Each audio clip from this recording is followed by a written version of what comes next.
লুডুস রান্না করার সব উপকরণ রয়েছে। আমি একটা সুন্দরভাবে লুডুস রান্না করতে পারি একটা দোকানের মতো করে। তো প্রথমেই আমি নিয়ে নেব ১ টেবিল চামচ শুকনো মরিচের গুঁড়ো, অল্প নিলাম যেহেতু একটা লুডুস রাঁধবো। তো হলুদের গুঁড়ো নেব সামান্য, হলুদের গুঁড়ো, ১ টেবিল চামচ লবণ, তারপর গরম মসলা। গরম মশলাটা মাস্ট দরকার। আপনি গরম মশলাটা যত দেবেন তত খেতে মজা হবে। তো এই দেখেন গরম মশলার হিটা। তো এটা থেকে ১ টেবিল চামচ নিব।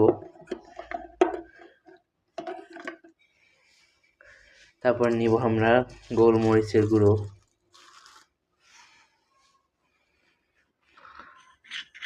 আর এটার সাথে আরেকটা জিনিস মিক্স করব, সেটা হচ্ছে আমাদের লুডুসের মশলা। এই মশলাগুলো মানে লুডুস যে রান্নলে তোমরা দেখতে পাচ্ছ যে আমি চুলোয় পানি গরম করতে দিয়েছি, পানি অলরেডি ফুটছে। তো এর মধ্যে আমি এখন লুডুসটা ঢেলে দেব।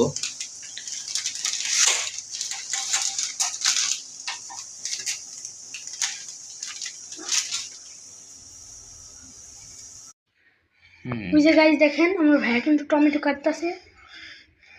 গাইস সবজি কাটছি, আজকে আমার জন্মদিন, সে উপলক্ষে দেখো লুডুস।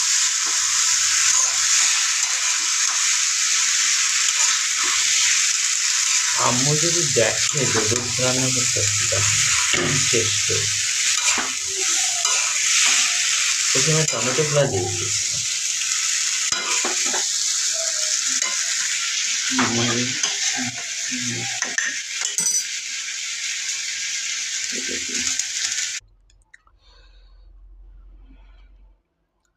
দেখো কতটা লোভনীয়, দোকানের মতো হয়েছে, আর অনেক মশলা জাতীয়, মানে বেশি মশলা দিইনি, মানে ওগুলার মধ্যেই, আর এটা খেতে খুব স্বাদ।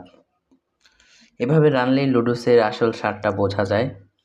একেবারে দোকানের মতো খেতে হয়, রেস্টুরেন্টের মতো।